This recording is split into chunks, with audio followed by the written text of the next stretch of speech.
Hi everybody, this is Mrs. Corsaro. I teach second grade over in room 9.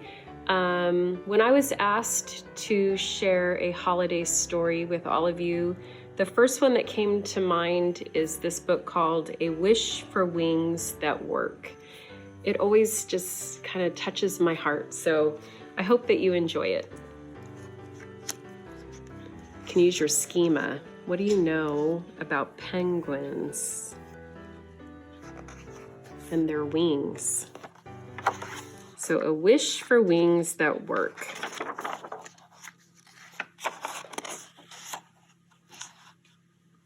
It was a good morning to fly, even if it had come late and slow and so cold that a penguin feared his nose might freeze and drop off like one of the icicles hanging over the porch. Fly, Opus whispered to himself as he ran to the top of Duck's Breath Ridge at dawn to watch the snow ducks soar above. Fly, he whispered as he lifted his wings and waited to be swept up beneath the fading Christmas moon with the other birds. But it was on mornings such as this that Opus's heart grew as cold as his nose. A penguin can surely say the word fly, but he cannot do it. A bird with wings that won't work, Opus growled to himself. What good is that? What good am I? I might as well have been born a snail or a slice of Melba toast.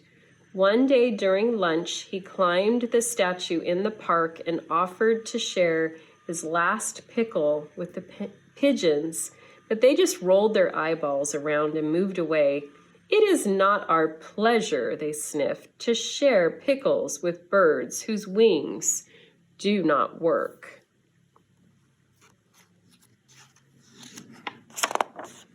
If my wings will not lift me, I'll find something that does, thought Opus.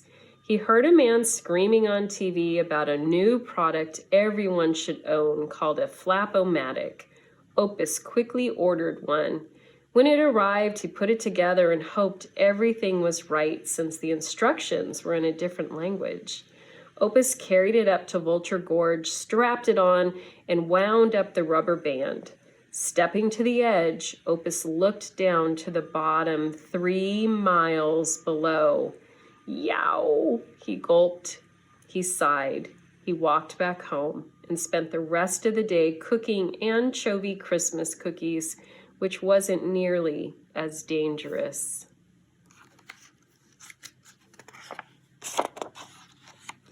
And then Opus knew what he should do.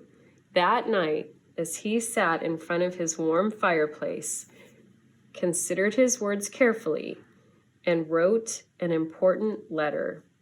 Dear Santa Claus, in the past, I have asked for a scarf that would last. I have wished for new skates or some herring rum cakes. But since my wings sputter, at those times they should flutter. I thought you should know. I need wings that will go. If you've been in our classes in second grade here at Mitchell, you might remember this name of Amelia Earhart. And those of you who are here with us this year, you'll be learning about her. So it's kind of a nice connection. After mailing his Christmas wish, Opus congratulated himself that a penguin could be so clever, and he immediately went up to Duck's Breath Ridge to practice takeoffs. Santa Claus will be bringing me new wings, announced Opus to a passing snow duck. I shall be flying on Christmas morning. Christmas Eve soon arrived, and after leaving a note of welcome to Santa Claus in the fireplace, the penguin whose wings would not work tucked himself into bed. He burrowed down deep in his thick quilt, curled his knees up to his chin, scratched his nose one last time, and as a flock of snow ducks drifted silently across the full Christmas moon, closed his eyes. Fly, Opus whispered to himself just before falling asleep. I'll be flying on Christmas morning. And then he was snoring. There, above the hills, above the clouds, a soft glow, growing brighter, closer. What was it? It was much too early for the sun. Maybe it was a duck with a flashlight. Listen, sleigh bells, ringing. Ducks don't wear sleigh bells. Why, it was him, of course. And with the thunder of hooves, Father Christmas himself burst through the midnight clouds. On over the countryside, Santa's sleigh swooped, and it glided and zoomed, and wait, there was a bump, a little thump, probably just some bumpy air, or maybe not. Something was not right. A small piece of the harness had broken away. The reindeer flew on, but Santa's sleigh plummeted like a meteor toward the lake.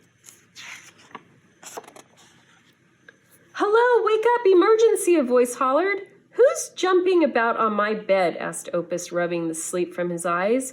A snow duck was holding a light over Opus and looking very upset. "Catastrophe! Calamity!" the duck hollered. "A considerable setback! Please, follow me!" Opus sighed and guessed that the milkman had slipped and gotten his head stuck in the porch railing again. He crawled out of bed and stumbled out behind his midnight intruder. "There," said the snow ducks, and they pointed toward the dark lake. They lifted the little penguin so he could see better. Opus could just make out something, a lantern out on the water, a big man with a white beard standing atop a sleigh that was teetering, rocking, and sinking.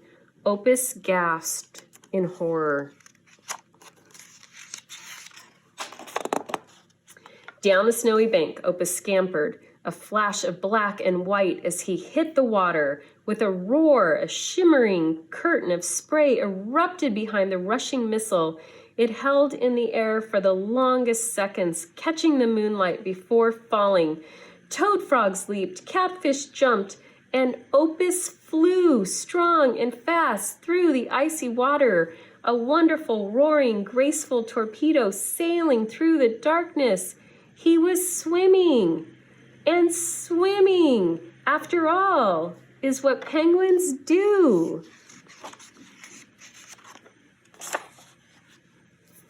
"There," whispered a snow duck from the water's edge. "Look there," he said, pointing now, for someone was moving toward them. It was Opus, and he was pulling that great Christmas sled and all the toys through the freezing water with the reins in his teeth. There was great sloshing and frothing and laughing. Somebody was laughing. Out from the sleigh, a deep voice of good cheer drifted in over the water. "Ho, ho, ho, ho," it rumbled faintly. "Ho, ho, ho, go!" Opus stumbled exhausted onto the dock. His arms ached and it hurt to breathe. He noticed many eyes watching him, and he tried his best to straighten his soggy red bow tie. He had brought the sleigh safely to shore. The reindeer were waiting there patiently. The large man in the red suit approached, grasped his hand, and shook it gently. Santa's wide pink face came down close, and his whiskers brushed Opus's ear. Opus noticed his kind eyes, one of which winked softly. "I see no penguins here," Santa whispered, "whose wings only sputter. Tonight it was courage that flew yours beyond others." He whirled, and with a snap of a whip and a hearty laugh, he and the sleigh sailed up toward the stars.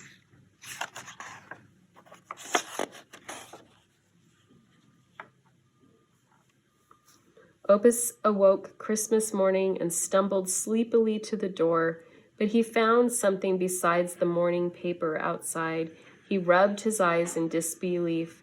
There on his front porch and spreading out across his lawn and down the street were hundreds, maybe even thousands of smiling snow ducks. and each and every one wore a bright red bow tie. 2 of the ducks took hold of his arms and led him outside, where slowly at first and then faster they all began running and flapping their wings. "What's going on?" said Opus, but he already knew, for his feet weren't on the ground anymore.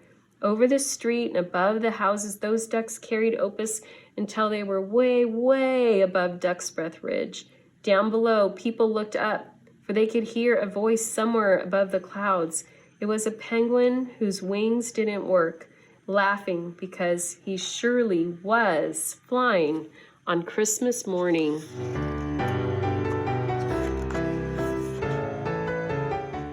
So there you go. I hope you enjoyed the story. I hope you have a wonderful winter break, and that when you return, you are ready to do your very best each day as we venture into a new year. Thanks, everybody. Have a good night.